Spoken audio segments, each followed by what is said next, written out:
നടൻ കൃഷ്ണകുമാറിനെതിരെ police case. കുറച്ചു ദിവസങ്ങൾക്ക് മുമ്പാണ് സിന്ധു കൃഷ്ണയുടെ യൂട്യൂബ് ചാനലിൽ കൃഷ്ണകുമാർ വിവാദത്തിനിടയാക്കിയ പരാമർശം നടത്തിയത്.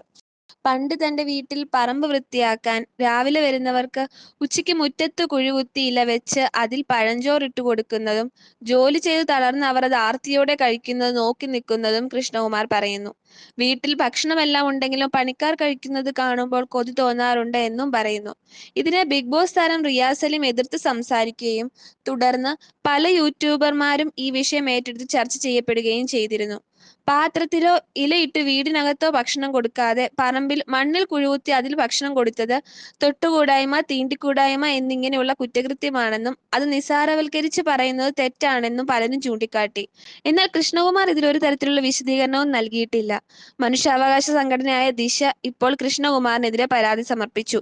ഇവരുടെ പോസ്റ്റിൽ പറയുന്നത് ഇങ്ങനെ: നടൻ കൃഷ്ണകുമാർ യൂട്യൂബ് മുഖാന്തരം അയിത്താചാരമായ കുഴികുത്തി കഞ്ഞി കൊടുക്കുക എന്ന കുറ്റകൃത്യത്തെ ലഘൂകരിക്കുകയും സാധൂകരിക്കുകയും ചെയ്യുന്ന രീതിയിൽ നടത്തിയ ജാതീയവും മനുഷ്യത്വവിരുദ്ധവുമായ പരാമർശങ്ങൾക്കെതിരെ ദിശ സമർപ്പിച്ച പരാതിയിൽ സംസ്ഥാന പട്ടികജാതി പട്ടികവർഗ കമ്മീഷൻ കേസ് രജിസ്റ്റർ ചെയ്ത് വിശദീകരണം ആവശ്യപ്പെട്ടു.